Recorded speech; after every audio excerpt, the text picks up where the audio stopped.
everybody, I'm Corinne Blackstone and welcome to my craft room. Before we get started, be sure to subscribe to my channel. It's totally free to subscribe and I would love to have you as part of my crafty family here on YouTube. In today's video, I'm going to show you how to use files that are marketed as laser cut files for things like the Glowforge and the Xtool and how to use them with your Cricut. It's really pretty simple and it's really fun to be able to use those files. We're going to cut them on some cardstock and I'm going to show you how to set up two different types of the files to cut correctly. The first one we're going to use the drawing feature. Now obviously this is huge, but I wanted to make it really big so that you guys could see what it looked like, and we're going to cut around the design, and then we're also going to use just the cut feature and we're going to kind of duplicate some things to make this really fun witch hat standee, which I think came out super cute. You'll need a couple of supplies to do this, of course. You're going to need some cardstock and some glue. I like to recommend art glitter glue, and then I also recommend having a bone folder as well. Plus, you're of course going to need your craft cutting machine. Now, I'm showing you how to do this on a Cricut, but you can do this with any of your craft cutters, so just keep that in mind. This can translate over into any of the other ones, but you can absolutely use laser cut files with your Cricut.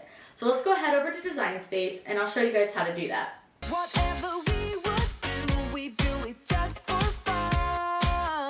This is the bundle that we're going to use, and this is a Halloween laser cut bundle. Now, I'll be honest, not all of these files are going to work with your Cricut, but a lot of them will. For example, the countdown, this really large one, really isn't made for your Cricut and probably isn't going to work the best. The coasters would work just fine. This lantern, probably not going to work real great.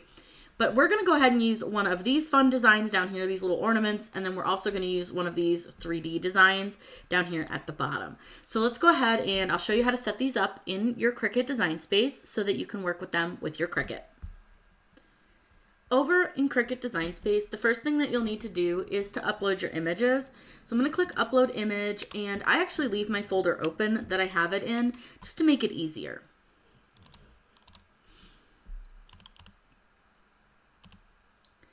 So for this one, the first one we'll start with is the decor, and we're going to use witch hat number 2. Now, they have them in different sizes, but we're going to resize it, so it doesn't matter which one you choose. I'm just going to go with the 6mm, and you want to make sure that you use the one that is now in my computer a Microsoft Edge document, but that is your SVG. So I'm just simply going to drag it and drop it over into my design space. Here is your SVG all set up. Now I'm going to rename mine, because I just think that they name them weird things and it's easier to find if you rename them. So I'm just calling it Witch Hat Spider and clicking Upload. Now we're going to upload our other image just so that it's already there, and then I'll show you how to work with that one too. So we're going to Upload Image and we'll go back to that folder, and we're just going to back out of this one with the decor, and we're going to find the one that is the ornaments, and the one that I want to use is this one, the pentacle one. And again, I want to make sure that I choose my Microsoft Edge document. Now you'll see you have a circle and the design. And again, I'm just going to change this to floral Halloween ornament. And that's all, just so I can find it easier. Click Upload, and it's going to upload our images. I'm going to select both images and add them to the canvas. Now this might take a second. Sometimes it's a little bit slow, but once it's added to your canvas, we can start working with them. So let's go ahead, and I'm going to move the ornament out of the way for just a little bit so that we can work with our witch's hat first. Now, this is going to be a little bit different in the way that we have to set it up because of the fact that we are using cardstock. Now, I'm going to make this so that it's double-sided. So I'm going to need to have 2 of these, but the first thing that I want to do is I'm going to ungroup it because I want to cut my spider web in a different color. I'm going to cut the spider web in white. So I'm just going to change it to a light gray so that it's easier to see. Now we're going to need 2 of everything because we're going to put the pages back to back so that everything looks the same front ways and back ways, and it's going to make this a little bit sturdier by using a set of 2. So all I'm going to do is select my design and duplicate it. That is all I simply had to do with that, and we're done. You don't have to do anything super special to it. It's pretty easy to work with, and like I said, we're doing 2 so that it's a little bit easier to kind of stand up on its own. But again, do whatever you want. Next one we'll work with is the ornaments. Let me pull that back over. This is the next one we're going to work with, and you'll see that it's definitely not lined up because this is meant to be cut on different parts or scored or engraved in the Glowforge. But we're going to do this on cardstock, and I'm going to go ahead and first ungroup. And then I want to change the color of my ornament so that I can see through it, because I like see on top of it, because I want to be able to see where I'm placing this design. I'm going to right click on this design and I'm going to send it to the front so that it's on top of my circle. That looks pretty centered, but if you want to make sure it's exactly centered, select both items, go to align, and you can just center them horizontally. That way everything is nice and even. I'm going to go ahead and make it bigger so that you guys can see it, and we'll probably cut it really big too, just so it's easier to see. Now we want to make sure that we change the floral portion, so the star with the florals. We want to make sure that that is set to draw, but you could do this with foil as well, but I'm going to go ahead and do a draw of this. I just think it'll look really nice. And then what I want to do is select both items, and I just want to simply attach them. That's going to tell Design Space that I want it to draw the item on top of our circle, and then just cut around the circle. Now you could make a really cool banner with these, use them for banner ends. You could make a Halloween tree, whatever you really wanted to do. But working with laser designs can be done with your Cricut. You just have to be a little bit creative with it and kind of think about the sturdiness of your design. Now that we're ready to go, all we have to simply do is click Make It, and you'll see that it's going to bring us up our screen with all of our designs on them. Now, because I did make this pretty big, I am going to need a separate sheet of the gray, but I'll just do it on whatever color. And then this is going to be white, and then we have our witch hat, and then we have our little second witch hat.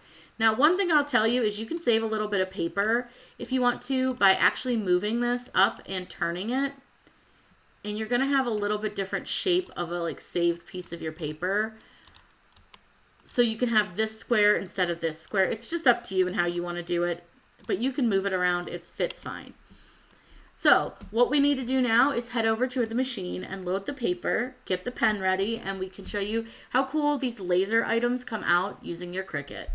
So the first one that we're going to do is going to be the one that has the writing on it. So I'm using white cardstock. That way you guys can really see what it looks like. But you can really use any color cardstock and any color pen that you want to. But I'm just going to use a black pen. So I have my Cricut pen. This is the 0.4 tip. What I'm going to do is open clamp A, take the lid off of my Cricut pen, and put the lid back on the top of it so it doesn't get lost. One finger goes under the cradle, and then you can put the pen in, and you'll hear it click. Once you hear that click, your pen is correctly in place. Close your clamp, and then you can load your paper. I'm just going to load that, and then we'll wait for the little Cricut button to start flashing. Once that starts flashing, we are able to do the drawing and the cutting.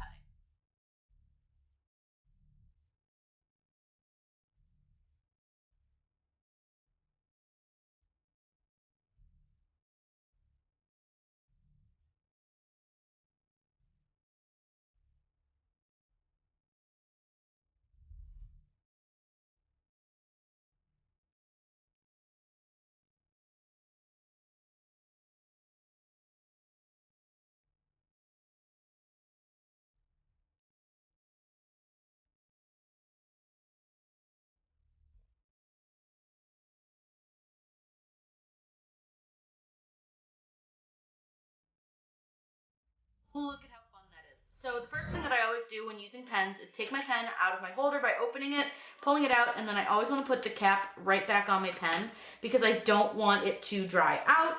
And then I'm going to close that clamp and we can unload. So when we unload this, what I want you guys to make sure that you do is to put your mat upside down. So you're going to put it face down on the table.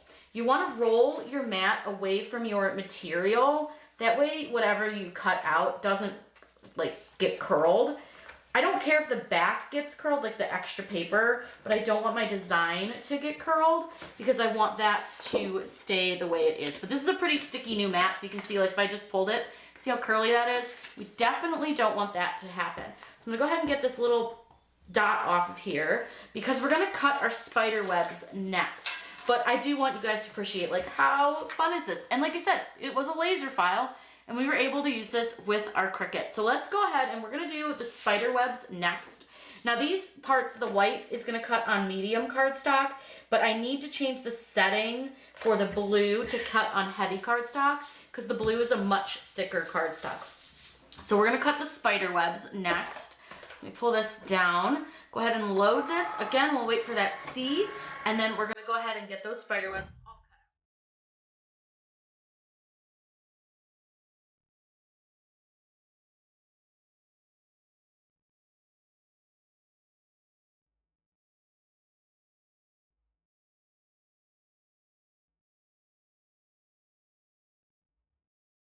Once your spider webs are done, you're going to do that same thing where I want you to flip your mat over, and I do close the door on my Cricut so you guys can see what I'm doing because otherwise I don't have enough room. And I want you to remove the design. Now I will say sometimes the back comes off a lot easier, like the main part, and you may need to really just gently work with your spider web because the lines are a little bit thin. So you just want to take your time and get this off, and I just really go very, very slowly, and I just kind of gently remove it from the mat. It's okay if these pieces stay on here. Not really worried about them. They'll come off here in just a minute. But if they're in your way, like they keep grabbing stuff, just pull them off. Those ones don't matter, and I don't care if they get wrinkled or anything. So those ones can just come off how they come off. So we're right here, their next one. So I just want to do that same thing. I just want to like gently start it. Just a nice gentle start. Now I will say, typically I like to do these types of projects on a much less sticky mat, but I didn't think to grab the other mat, so we're gonna just do it with sticky, but I think that'll help you so that you can see how easy it is to like get these off of here without wrinkling them or getting them all messed up. Now, if you're somebody who cares about keeping your paper, then do that nicer than I did it, but I don't really care about like the top part, so I usually just rip it off and then like I'll keep this section because that section's still in good shape, and then I'll come through and I want to get off the rest of the pieces here. And I'm just going to set my spider webs over to the side. Now these you could either use a scraper to get off, you could just pick them off with your finger, whatever you want to do. But I love this little red scraper because it gets right under there and you can see like how well it lifts all that stuff off. And it just comes right off without damaging your mat. So easy, so simple. And this is just a super easy way to take any of these like paper scraps off of your mat. I'll link everything that we're using down below, and everything that I'm using here is from 143 Vinyl, so you can make sure to use code Corinne to save 5%. Now, we're ready to cut out our blue, and like I said, this is a heavier cardstock, and this cardstock I'm going to cut on the heavy cardstock setting. So again, we're just going to do that same thing. We're going to load our mat like this. I'm going to go change my cut setting.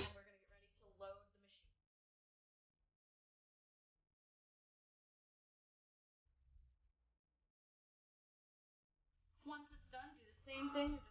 You're just gonna kind of flip it over and remove those designs. This is such a fun little laser project that I'm so excited to see how this comes out. Now, if it's not coming off of the paper real well, just take everything off at once. And that way you don't have to worry too much about it kind of getting stuck. Because this little curl right here can sometimes tend to get stuck, but there you go, comes right off. And you've got that. So those are two pieces. So we'll set these over to the side. And then we're going to cut the next side, which is just the same thing. And then we're going to get ready to assemble.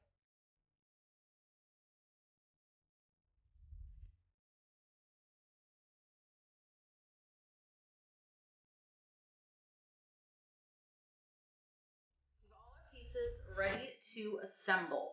So this is a little bit different because we are doing this using the laser cut files. So I want to make sure that these line up. Okay, those line up perfectly. We will put those together in just a second. But because these are a laser file, you'll see that there's like this little lip right here. And this is so that when you glue it together, it could stick inside of here. But because we're assembling these ones a little bit differently, we're going to actually fold that and make that more of a folded area. So what works really well is a bone folder. And it's just this simply little white tool. And all I want to do is I'm just going to draw a line. And you could have put a score line in, but I'm just going to use my bone folder, and I'm not very great at getting a straight line. But you just want to kind of get that fold line all the way across to the other side. Now again, it doesn't have to be perfect. Close enough is good with this, because we're just going to fold it over like this.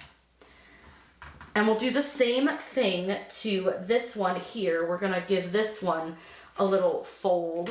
I'm going to put it on this piece of paper to see if it gets a little bit better of a fold line, because it works a little bit better if you have a soft surface under it and not like a hard table. And I think that worked a little bit better. All right, so once you have that, you're going to fold this one the opposite direction. So I want to hold that together and just make sure that I fold this one this way, because we're going to glue them to this, and then we're going to like sandwich this one kind of on top, if that makes sense. So what I want to do is I'm going to glue it, and I got to make sure that I have it facing the right way, so this makes a little sense to you guys. So it's going to sandwich inside, but since we can't go on top, we need to actually glue them to the inside, so we're going to glue them like this. So our hat will go inside here. Now we're using art glitter glue, and this is a fantastic glue when it comes to working with cardstock. I like to just put a little bit down, and I know it's called art glitter glue, but there's no glitter. And then I just sort of take the tip and I just moosh the glue around a little bit. Then what I want to do is take my hat, and I'm going to put it inside here, and I'm just going to get it all the way in this little tab, which not always super simple, because it does fit pretty tight. And then all I want to do is I want to press the tab down onto that glue. Now what you can do is take your finger and kind of get any of the excess glue off of that. And we're going to need to let this dry for just a couple seconds. This dries really, really fast, but now you can kind of get the idea of like where it's going and how it's going to go together. And it already stands up okay-ish on its own, but that's why we wanted to bring in this one, which now I realize I did do it the right way. Yes, okay. I want to make sure I did it the right way. So then this one's going to do the same thing, but on the opposite side. And with doing these with cardstock versus wood like it's intended, you're going to need a little bit more of a structure. So that's why we're doing a double-sided version and not just single-sided, because I wanted to add quite a bit of structure to this. I just think if it was wood, it would obviously stand up very well on its own, but being cardstock, not super structurally sound. So once I've got those glued down, that looks pretty good. All right, and we can even them up by using the glue at the top. So I'm gonna let that dry for just a few moments. And while that's drying, we can kind of get this one ready. And what we'll do is the same idea, is this is the second piece to the bottom, just to give it a little more structure. So again, all I'm gonna do is just take some glue, and I totally missed. Don't worry, this stuff does wipe off your table, so if you get it on your table or something, you just wipe it off. And we're just gonna put some glue all around that. You know what, I think I'm gonna give it a little bit more glue just here on the edge, just so that I make sure it has enough. Then all I wanna do is line up my design, and it can move around a little bit if you need it to. I actually got that on practically perfectly. And you can slide it just a little bit while it's still wet if you need to. So don't worry if it's not 100% perfect when you set it down the first time. We're looking pretty good. So now I do want to add a little bit of glue to my hat. I don't need to glue the whole thing together because it just doesn't need it. But you just want to add a little bit just to give it, again, a little more structure. I don't go all the way down, and I just do like some swirls, and then I just want to make sure that the tips go together. And again, I'm just pressing them together, getting them lined up, making sure everything looks good, and we're going to give those a second or two to dry. Now, I like to do the spider webs last because I find that it can get a little bit hairy when you're trying to get everything lined up. So I just prefer to do the spider webs last, but you can do them however you want to. And all we're going to do with the spider web is get it on to the hat, And you see how it covers like most of our hat structure. I love this. I think this is super fun. So what we'll do, and what I like to do, is I'm gonna add just a little bit of glue right here and along this line. And I'm just using the tiniest amount of glue, but you wanna make sure you get all the way to the end. I'm not even really squeezing the bottle. I'm just letting whatever glue comes out, come out. Then what I wanna do is I'm gonna flip this over, and I'm just gonna have to line up the edge, and then we can go through and glue the other parts down. But I find that this works a lot easier than trying to line everything up. And don't be concerned, like see how I got glue globs because I moved it? Don't worry, they dry completely clear, and I'm just gonna wipe that off my table. So I'm gonna let this dry for just a couple of moments. And like I said, this glue dries so quickly. Now when I glue this down, all I really need to glue down are just like the ends, but I'm gonna let this dry so that it doesn't come up when I'm trying to glue the ends of this down. Now, if you have a little spot that might be a little too long, because either you didn't line it up right or whatever, because like this one's hanging over a little bit, you can trim it off if you want to. I probably won't bother, but you totally could. So let me just see, that feels pretty dry. So now all I'm gonna do is I'm gonna come through, and I'm just gonna lift these up a little bit, and I'm just gonna dab some glue just on the tips, and I'm just gonna push them down. Now don't worry if they re-lift a little bit as you're kind of pulling up your other ones. You can just press them right back down. But this one's a big section, so I do need to be a little careful here because I wanna try to get some glue on these ones at the bottom. So again, all I'm doing is lifting it up a little bit, just a little bit of glue on the edges. Again, not really a ton. And just gonna press them down. And we're gonna let this side dry completely. This should only take a few minutes to dry. You can already see it's drying right here. Then we'll flip it over and we'll do the other side. Now that this side has dried enough that I'm comfortable, I'm gonna go ahead and flip. And so remember, this one is going to sit differently because it is the opposite side. Now, you kind of gotta play with it and figure out exactly which way it sits. That looks pretty good. Okay, I just always double check myself because I always get a little bit confused when I go backwards. So again, just a little bit of glue, a little bit of glue. You don't need a ton. This glue is great because you really don't need a lot, and I'll link it down below. I just get it on Amazon. It's pretty inexpensive and it lasts forever. So again, I'm just gonna get this lined up best I can. That looks pretty good. I might need to move over just a smidge. That looks pretty good. It's not terrible. All right, so now again, we're gonna let this dry for just a moment or two. This one I didn't put a ton of glue on, so it should dry pretty quickly. So we're just gonna really be very gentle. Oh, no, maybe not. I think I just slid it. No, it didn't move. Okay, cool. This is really quick drying glue. It's just, I always get a little bit nervous. So I'm gonna flip this over a little bit, and I'm just gonna put some glue dabs just on the tips of these two. And I just wanna make sure they get pressed down and they don't slide around too much. Looks pretty good. And then we want to get the rest of them, which are all these bottom ones. So again, very gentle when you lift this stuff, and you can be very gentle placing that glue on there just so that you don't kind of get anything that you don't want to, and you don't move anything you've already glued down. So again, I use just very little glue. I'm going to go ahead and press these down. All right, we'll let this dry a little bit, and then I'll show you what everything looks like all finished. Here are the finished files up close so that you guys can get a really good look at them. They came out so cute, and you saw how easy this really was to do. Now again, not all laser files are going to work, so you may need to play around with them and see which ones will work and which ones won't. You'll also have to keep in mind how large you can make things and how detailed some of the cuts are. But this is a really fun thing that you can do, and you can play around with those laser files and make your own files here over in Design Space. I hope that you picked up a few little tips and tricks on how to do that in this video. If you did, let me know what you learned down below in those comments. I would love to hear from you. If you have any questions as well, you can always leave those in the comments. I try to make sure to answer every question that is asked. I hope you all have a wonderful day, and as always, happy crafting!